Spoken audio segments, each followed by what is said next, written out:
پہلے اللہ تبارک و تعالیٰ کا شکر ادا کرتا ہوں، اس نے ہمیں موحد توحید پرست پیدا کیا۔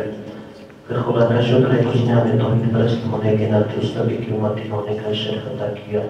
جس کو امتی ہونا بھی اپنے لیے ویسے شرف اور فضیلت سمجھتے ہیں۔ اور خدا کا شکر ہے کہ اس نبی کی امتی ہونے کی حیثیت سے اس نبی کے علی اطہار کی محبت و امت کے ثابت قدم فرمایا۔ سب سے پہلے انسان پر جو واجب ہے کہ وہ اللہ تبارک و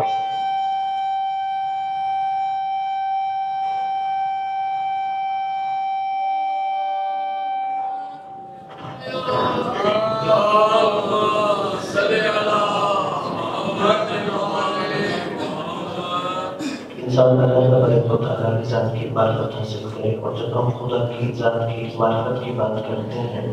تو ہم خدا کی ذات کو اس کی صفات کے ذریعے پہچانتے ہیں،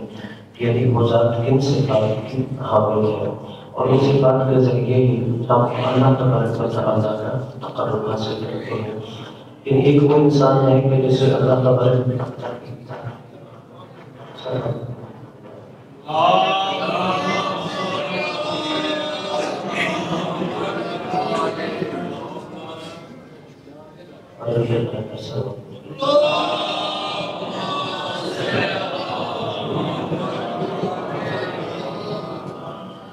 ایک وہ ذات ہے کہ جسے اللہ تبارک و تعالیٰ کی معرفت ہے، اور ایک وہ ہے جسے اللہ کی معرفت نہیں ہے۔ اس حوالے سے رسول خدا صلی اللہ علیہ وآلہ وسلم کی حدیث ہے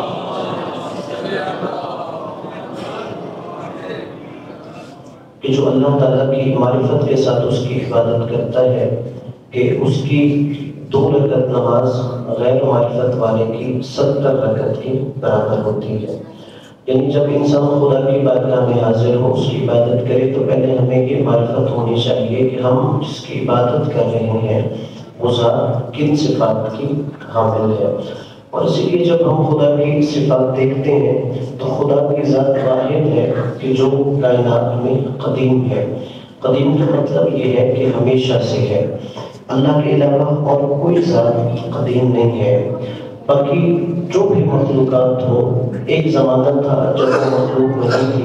پھر اللہ نے اسے وجود عطا کیا۔ صرف اللہ کی ذات ایسی ہے کہ کبھی اس پر کوئی ایسا زمانہ نہیں آیا کہ جب ہم کہا جائے کہ اللہ کی ذات موجود نہیں تھی۔ اور اسی کو کہا جاتا ہے کہ اللہ تبارک و تعالیٰ ہمیشہ سے ہے۔ اور دعا ہے کہ اللہ تبارک و تعالیٰ ہمیں حقیقی معنوں میں اپنی ذات کی معرفت نصیب فرمائے، اپنے گناہوں کی بخشش کے لیے اور مومن کے برقی درجات کے لیے بلند تر ثواب دے۔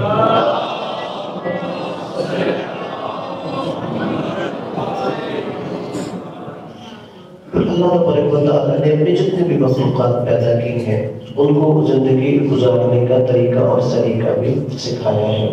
یہاں تک کہ انسان تو عقل رکھتا ہے، لیکن جو مخلوقات عقل نہیں رکھتی، اللہ نے ان کے اندر بھی ایسے حواس رکھے ہیں کہ جس کے ذریعے وہ اپنی زندگی گزار سکتے ہیں، اپنا رزق حاصل کر سکتے ہیں۔ ان کے اندر بھی عاطفت ہے، مختلف اللہ نے احساسات رکھے ہیں کہ جس کی وجہ سے ایک مادہ اپنے بچوں کا تحفظ کر رہی ہوتی ہے۔ اور پھر اللہ تبارک و تعالیٰ نے انسان چونکہ مکلف ہے، مکلف یعنی قیامت کے دن یہ اپنے اعمال کا جواب دہ ہوگا، اس نے کوئی عمل کیوں کیا ہے، حلال اور حرام کا اس سے سوال کیا جائے گا۔ مگر اگر کوئی حیوانات ہیں، جمادات ہیں، نباتات ہیں، ان سے سوال نہیں کیا جائے گا۔ تو اس لیے اللہ تبارک و تعالیٰ نے انسان کو ایک حجت ظاہری دی، ایک حجت باطنی دی۔ حجت ظاہری اور حجت باطنی میں کیا فرق ہے؟ یعنی اللہ نے انبیاء بھیجے، رسول بھیجے، کتابیں بھیجی، صحیفے نازل کیے، یہ حجت ظاہری تھی کہ انسان ان کے ذریعے اپنی زندگی گزارنے کا طریقہ سلیقہ سیکھے۔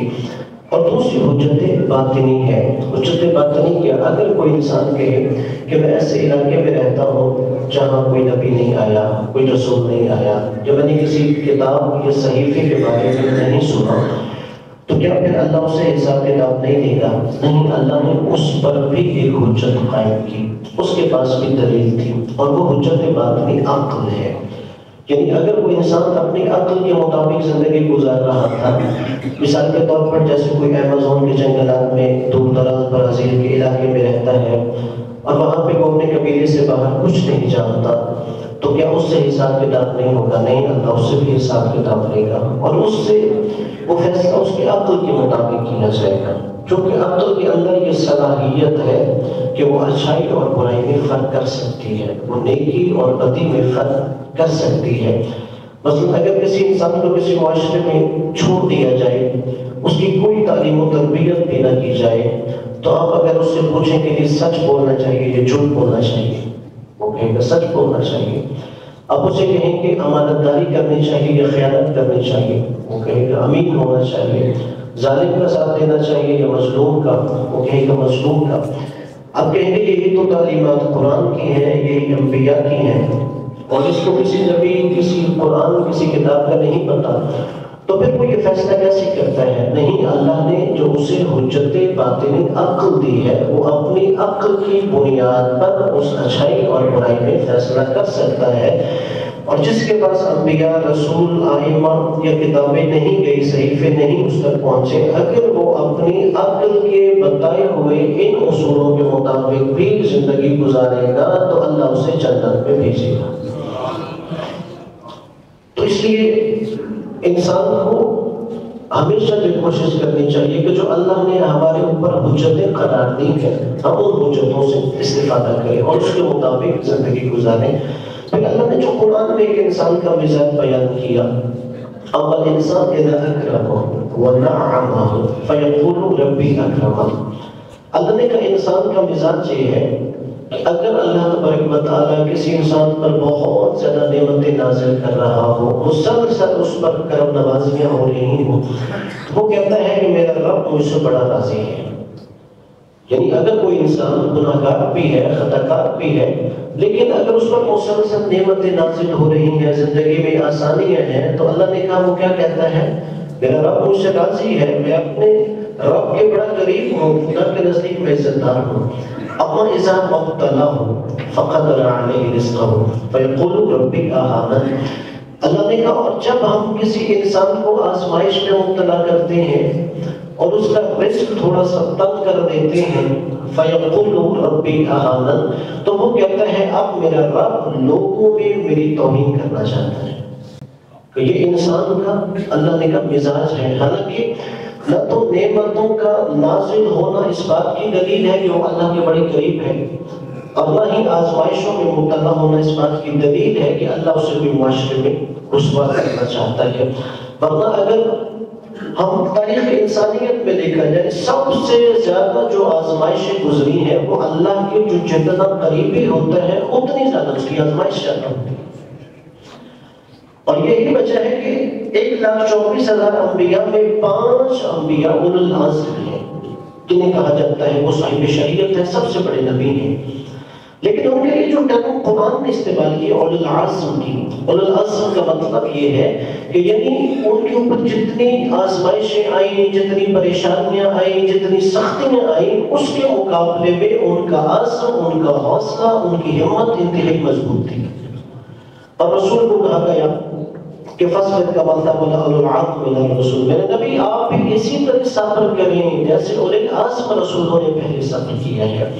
یعنی اس کا کوئی تعلق اس بات سے نہیں ہے کہ اگر نعمت نازل ہو رہی تو ہم خدا کے نزدیک معزز ہیں، بلکہ ہر انسان خود اپنا محاسبہ کر سکتا ہے۔ جیسے معصوم نے فرمایا حاسبوا قبل ان تحاسبوا،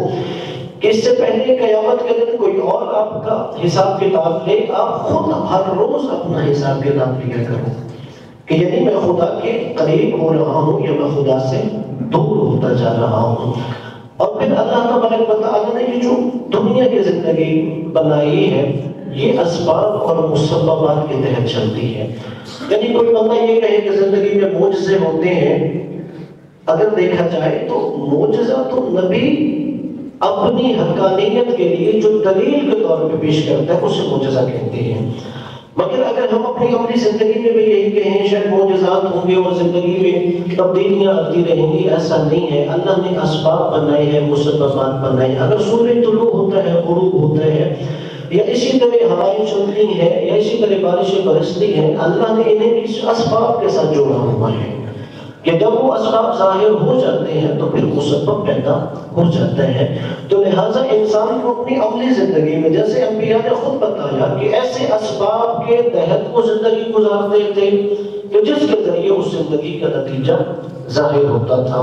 تو ہے کہ اللہ تبارک و تعالی ہمیں حقیقی معنوں میں انبیاء کی سیرت پر، انبیاء معصومین علیہ السلام کی سیرت پر چلنے کی توفیق عطا فرمائے. جناب سیدہ صلی اللہ علیہ کی ذات پہ بلند صلوات.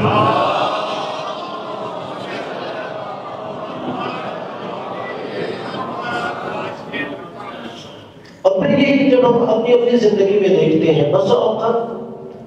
کچھ شخصیت منفی کے طور پہ دیکھی جاتی ہیں، جیسے فرعون تھا، نمرود تھا، شداد تھا، قارون تھا، حامان تھی. یعنی یہ وہ لوگ تھے کہ جنہیں آج بھی ایک انسانی تاریخ میں یا آپ آسمانی کتابوں میں دیکھیں گے کہ انہیں منفی طور پہ دیکھا جاتا ہے. اور اس کے مقابلے میں اور کتنی ایسی شخصیات ہیں کہ جن کو مثبت انداز میں دیکھا جاتا ہے، جیسے جناب خدیجہ الکبریٰ سلام اللہ علیہا کی ایک زندگی.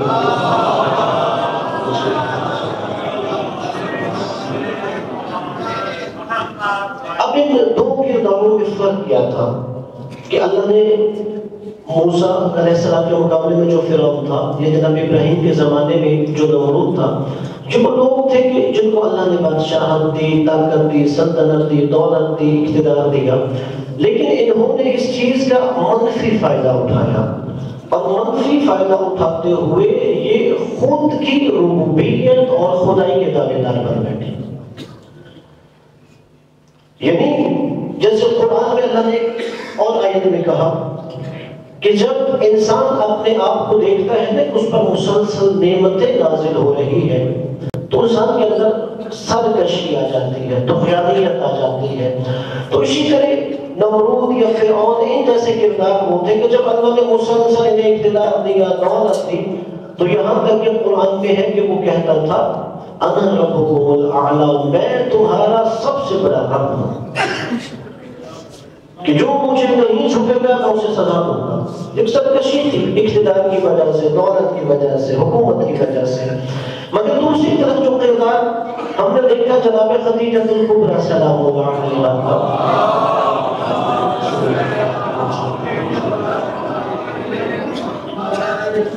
جنہیں ملکۃ العرب کہا جاتا ہے کہ یعنی عرب میں وہ ایسی بیوی تھی کہ جن کے پاس دولت بھی تھی، ثروت بھی تھی، آسائش بھی تھی، مگر اس کے باوجود چونکہ انہوں نے اپنے اس اقتدار، اس نعمتوں کو یا اس دولت کو منفی معنی میں استعمال نہیں کیا بلکہ مثبت انداز میں استعمال کیا، اس لیے اللہ تبارک و تعالیٰ نے انہیں ہمیشہ کے لیے زندہ جاوید رکھا. یعنی یہاں پہ ایک دوسرا جو علماء اخلاق کہتے ہیں کہ جہاں پر دنیا کی مذمت ہے روایات میں،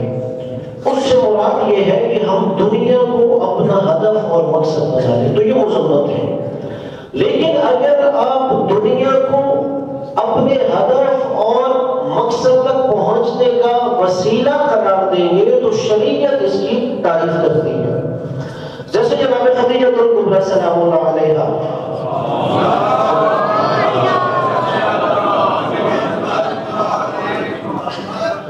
کہ جن کے بارے میں رسول خدا نے فرمایا کہ اگر جناب ابو طالب کی حمایت نہ ہوتی، جناب خدیجہ کا مال نہ ہوتا، حضرت علی کی تلوار نہ ہوتی، کبھی اسلام اس طرح نشو و نما نہیں پا سکتا تھا. یعنی جناب خدیجہ الکبریٰ نے اپنے مال و دولت کو اسلام کی نشر و اشاعت کے لیے ایک وسیلہ قرار دیا تو اللہ نے اسی مال و دولت کی تعریف کر دی. کہ نبی سے کہا وَوَجَدَكَ عَائِلًا فَأَغْنَىٰ، میرے حبیب آپ تنگ دست ہو گئے، میں نے تمہیں مال دے کر غنی کر دیا.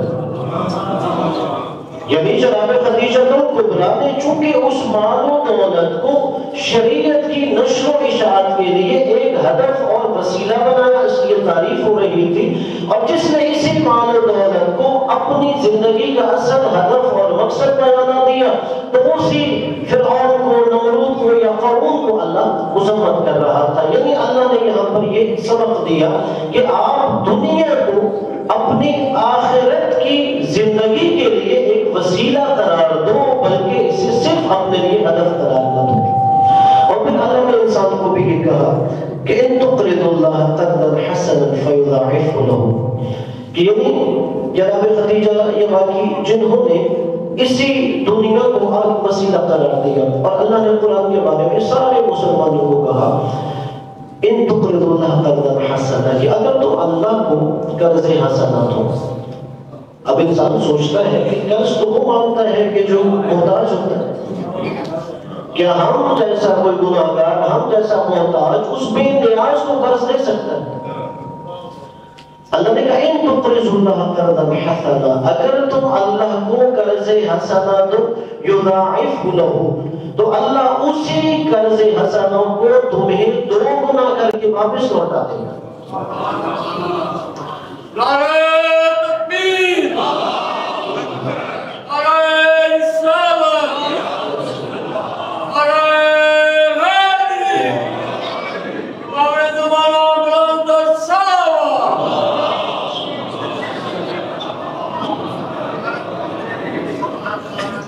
تو اب یہ اللہ کو قرض حسنہ دینا کیا ہے؟ اس کی تو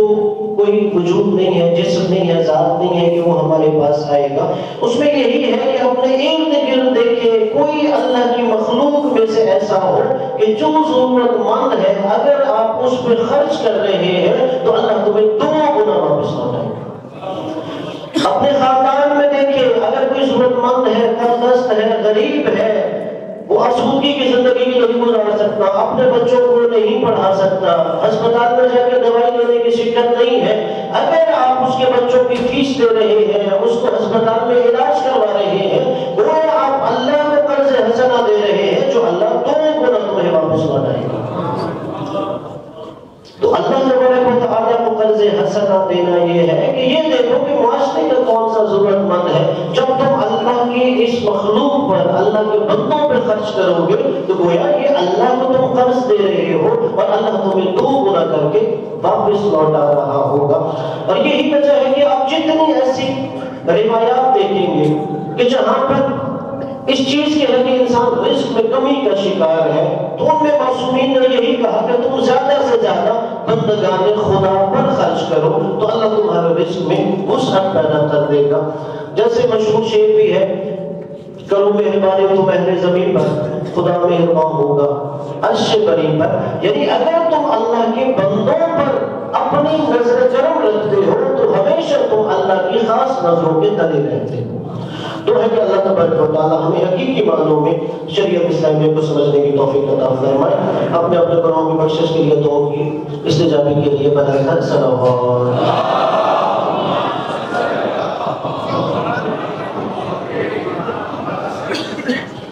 اور آخر میں عالمی حالات کے حوالے سے عرض کروں گا کہ جیسا کہ آپ جانتے ہیں کہ آخری ایک ہفتے میں جو بشر کے وسطیٰ میں کچھ تبدیلیاں رونما ہوئی، اور یقیناً وہ انسان سمجھتا ہے کہ جیسے شاید اچانک یہ تبدیلی رونما ہوئی نہیں، جو ان علاقوں پر گہری نظر رکھتے تھے اس کا امکان موجود تھا کہ شام کے اندر یہ باقی گروہ سر اٹھائیں گے اور کسی بھی وقت وہاں پر تبدیلی آ سکتی ہے۔ اور دوسری طرف اگر دیکھا جائے تو کچھ لوگ یہ سوچ رہے ہیں کہ جو شام کے اندر تبدیلی آئی ہے کہ شاید اس کی وجہ سے مزاحمتی تحریکیں کمزور ہو جائیں گی، نہیں، ایسا بھی ہرگز نہیں ہے۔ اگر آپ شام کے حالات دیکھیں، قطع نظر کہ ہمیں بشار الاسد کی آمریہ سے اختلاف ہو سکتا ہے، لیکن اس کے اندر جو ایک خوبی تھی پہلے تک وہ یہ کہ وہ جتنی بھی وہاں پر مزاحمتی تحریکیں تھیں انہیں سپورٹ کرتا تھا اور وہ ایران کا اتحادی تھا،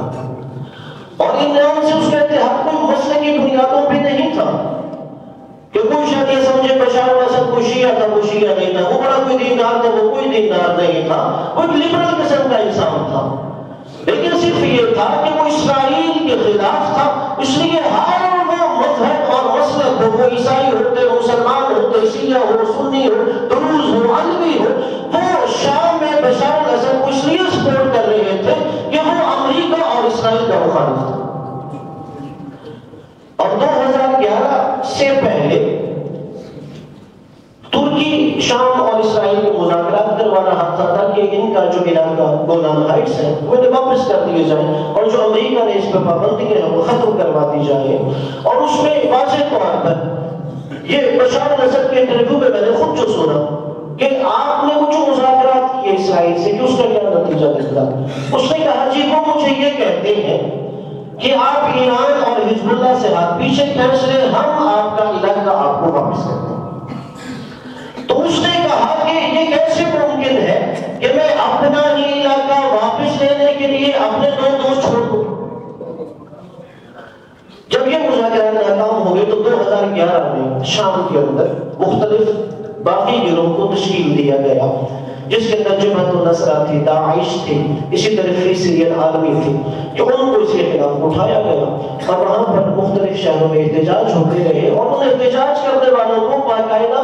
مالی سپورٹ کی جاتی تھی. اگر آپ محلے کی گلی میں احتجاج کرو گے تو اتنے ڈالر ملیں گے, مین روڈ پہ آ جاؤ گے اتنے ڈالر ملیں گے, اگر مین شہر کا چوک بند کر دو گے تو اتنے ڈالر ملیں گے. یعنی انہیں پیسے کے بلبوتے پر حکومت کے خلاف اکسایا گیا. اور وہاں سے کچھ جو ترکی کے بارڈر پر علاقے تھے وہاں سے ترکی ان داعش اور دیگر جو تشدد گروہ تھے ان کو مکمل طور پر سپورٹ کر رہا تھا, اور ان جو ترکی کے بارڈر پر علاقے تھے وہاں پر داعش کا کنٹرول ہو گیا. اور اس کے مقابلے میں روس نے, حزب اللہ نے, ایران نے اور اسی طرح شام کی فوج نے بشار کا ساتھ دیا اور وہاں پہ کچھ عرصے کے بعد امن قائم ہو گیا. لیکن وہ امن قائم کیسے ہوا؟ ان دہشت گرد گروہوں کے ساتھ ایک معاہدہ کیا گیا تھا کہ جو علاقے تمہارے پاس ہیں تم وہاں پر رہو, اور جو دارالحکومت ہے اور کچھ بڑے شہر ہیں وہ ہمارے قبضے میں رہیں گے. اور یہاں تک کہ جہاں پر تیل تھا, گیس تھا, وہاں پر ان دہشت گردوں نے قبضہ کرنے کے بعد امریکہ کے حوالے کر دیا, جسے امریکہ سپلائی کرتے ہوئے عالمی منڈی میں بیچ دیا کرتا تھا. تو اس معاہدے کے تحت امن قائم تھا. یعنی اس کا یہ مطلب نہیں کہ بشار نے سارا علاقہ واپس لے لیا تھا, لیکن اب چونکہ ان دہشت گرد گروہوں کو ختم نہیں کیا گیا تھا اور دوسری طرف ان کے خاندانوں کو ترکی میں آباد کیا گیا اور ترکی انہیں مکمل طور پر سپورٹ کر رہا تھا کہ اگر کوئی زخمی ہو جاتا ہے اسے علاج معالجہ چاہیے, اس کے لیے ترکی کے بڑے ہسپتال موجود ہیں. اگر انہیں مالی سپورٹ چاہیے تو امریکہ اور اسرائیل کی مرضی سے ترکی انہیں مکمل طور پہ مالی سپورٹ دے رہا تھا. 2011 کے بعد ابھی دیکھا گیا کہ اچانک سے وہ پھر دہشت گرد گروہ اٹھتے ہیں اور تعجب اس بات پہ ہوا کہ 10 دنوں میں انہوں نے پورے علاقے پر کنٹرول کر لیا. اس کی ایک وجہ یہ تھی کہ بشار کی جو فوج ہے اس کا ساتھ نہیں دے رہی تھی, اس لیے کہ جو فری سیرین آرمی پہلے ایک گروہ بنا تھا وہ شام کی فوج کے ہی اہلکار تھے جو بشار سے باغی ہو کر وہ دہشت گرد گروہوں کے ساتھ مل گئے تھے. اور دوسرا سبب یہ ہے کہ اب جو کچھ سالوں سے دہشت گرد اپنے علاقوں میں تھے, بشار اپنے علاقوں میں تھا, اس علاقے میں بشار کے خلاف بہت زیادہ سوشل میڈیا کمپین کی گئی اس کے خلاف, لیکن بشار بالکل اس پہ خاموش تھا. اور اس وجہ سے جو سوریا کی عوام تھی ان کی سوچ کو بھی بشار کے خلاف کیا گیا کہ یہ اس کے خلاف اٹھ کھڑے. تو اب آخری جو چند دنوں میں حالات شام کے ایسے بن چکے تھے کہ وہاں پر وہ فوج بھی اس کا ساتھ چھوڑ چکی تھی اور وہاں پر اس نے مختلف ممالک سے مذاکرات کیے جس میں ترکی تھا, قطر تھا, یورپین ممالک تھے. انہوں نے بشار کو سبز خواب دکھائے کہ اگر تم مزاحمتی تحریکوں سے ہاتھ کھینچ لو, حزب اللہ سے, ایران سے, تو ہم تمہارے اوپر سے پابندیاں بھی ختم کر دیں گے اور ہم تمہارے لیے اقتدار میں آسانیاں پیدا کر دیں گے. اور جیسا کہ ایران کی آفیشیل بیانات آئے ہیں کہ ہم نے نومبر میں بشار الاسد اور شام کی حکومت کو یہ کہہ دیا تھا کہ عنقریب تمہارے ملک کے اندر پھر ایسی مزاحمتی تحریکیں اٹھیں گی جس کی وجہ سے وہ چاہتے ہیں کہ یہ حکومت ختم کر دی جائے. لیکن بشار اور ان کی حکومت نے انہیں سنجیدہ نہیں لیا, اس لیے کہ بشار اب مزاحمتی بلاک سے نکل کر وہ یورپین ممالک کی طرف جانا چاہتا تھا. وہ تانگ آ چکا تھا کہ میں اپنے ملک میں جو مسلسل کئی سالوں سے یہاں مزاحمتی تحریکوں کو سپورٹ کر رہا ہوں اور میرے ملک کے اوپر پابندیاں ہیں, وہ سمجھ رہا ہے کہ جو امریکہ سبز باغ دکھا رہا ہے, جو عرب ممالک اسے سبز باغ دکھا رہے ہیں, اگر میں نے اسرائیل کی حمایت کر دی تو شاید میں اپنا اقتدار بچا لوں گا. اور پھر لوگوں نے دیکھا ایک ہفتہ پہلے کہ جو ممالک اسے سبز باغ دکھا رہے تھے کہ اگر تم مزاحمت سے ہاتھ کھینچ لو اور اسرائیل کو سپورٹ کرنے کے لیے میدان میں ختم ہو جائے گی، مگر اس نے جب ان کے ساتھ وہ عہد و پیمان کر لیے اور اپنا ہاتھ کھینچ لیا اور بالآخر مزاحمتی تحریکیں بھی بشار سے پیچھے ہٹ گئی تھی۔ ایران نے بھی اپنے سارے سپاہی پاسداروں نے وہاں سے واپس بلا لیے تھے، ایران نے اپنے سارے سفارتی ذرائع وہاں سے واپس بلا لیے تھے۔ ایران کو بخوبی اس چیز کا معلوم تھا کہ اب بشار دوسرے گروہ میں جا چکا ہے اور یہ جن سبردار کی صورت میں سمجھتا ہے کہ میرے اقتدار کو اور زیادہ طولانی زندگی مل جائے گی، اور لوگوں نے دیکھا کہ 10 دنوں میں بھی وہ اقتدار قائم نہ رکھ سکا۔ بالآخر روس نے اسے ضمانت دی جو کہ مذاکرات کے اندر وہاں پر سہولت کار تھا، اور بشار نے شام کو چھوڑا اور وہاں سے فوراً وہ ماسکو چلا گیا۔ لیکن یہاں سے جو مسلمان حکمرانوں کے لیے ایک عبرت ہے، اگر وہ دیکھیں شام میں بشار الاسد جیسے ہی امریکہ کی طرف مائل ہوا تو وہ اپنا اقتدار نہیں بچا سکا۔ صدام ساری زندگی عراق میں امریکہ کے مفادات کا تحفظ کرتا رہا، لیبیا میں معمر قذافی ساری زندگی امریکہ کے مفادات کا تحفظ کرتا رہا، مصر میں حسنی مبارک ساری زندگی اسرائیل کے مفادات کا تحفظ کرتا رہا، مگر جب تک یہ امریکہ اور اسرائیل کے ہاتھ میں کھلونا بنے رہے، اپنے مفادات حاصل کرتے رہے۔ جب انہوں نے دیکھا اب یہاں کی عوام چاہتی ہے کہ چہرہ تبدیل کر دیا جائے، تو امریکہ نے اپنے ہی ان پالتو لوگوں کے اقتدار کا تختہ الٹ کے رکھ دیا ہے۔ اب یہاں پہ جو باقی عرب ممالک ہیں انہیں متوجہ ہونا چاہیے۔ اگر مصر کا موجودہ جنرل سیسی سمجھتا ہو کہ اگر وہ اسرائیل اور امریکہ کا ساتھ دے گا تو اس کا اقتدار بچا رہے گا، اگر اردن کا شاہ حسین یہ سمجھتا ہو کہ میرا اقتدار بچا رہے گا، میں امریکہ اور اسرائیل کے ساتھ ہوں گا، تو یہ ان کی بھول ہے۔ انہیں یاد رکھنا چاہیے ہمیشہ اپنے وطن کی عوام انہی حکمرانوں کا ساتھ دیتے ہیں جو حریت پسند ہوتے ہیں، آزاد محض ہوتے ہیں اور اپنے ملک کے مفادات کا تحفظ کر رہے ہوتے ہیں۔ اگر کوئی کسی ملک کا حکمران یہ سمجھتا ہو میں امریکہ کا وفادار ہوں گا تو میرے اقتدار کو لمبی زندگی میسر ہو جائے گی، اس کی بھول ہے۔ کتنے ایسے اقتدار ہے امریکہ خود ہی بناتا ہے، انہیں ختم کر دیتا ہے۔ اور پھر جو وہاں پر مزاحمتی تحریکیں ہیں، جیسے کہ 2 روز پہلے ایران کے سپریم لیڈر آیا خامنہ ای صاحب نے بیان دیا ہے، انہوں نے کہا کہ لوگ یہ سمجھتے ہیں کہ جو شام میں تبدیلی آئی ہے اس کی وجہ سے مزاحمتی بلاک کمزور ہو جائے گا، چونکہ لوگوں کے ذہنوں میں یہی ہے شاید بشار نے شام میں ایک سپلائی لائن دی ہوئی تھی، جب وہ سپلائی لائن ختم ہو گئی تو شاید حزب اللہ ختم ہو جائے گی یا حماس ختم ہو جائے گی، حرکت الجہاد الاسلامی ختم ہو جائے گی۔ ایران کے سپریم لیڈر کا یہ بیان ہے، یہ ان لوگوں کی بھول ہے، بلکہ ایران اور مزاحمتی تحریکیں پہلے سے زیادہ مضبوط ہو کے سامنے آئی۔ اور یہاں پر ہمارے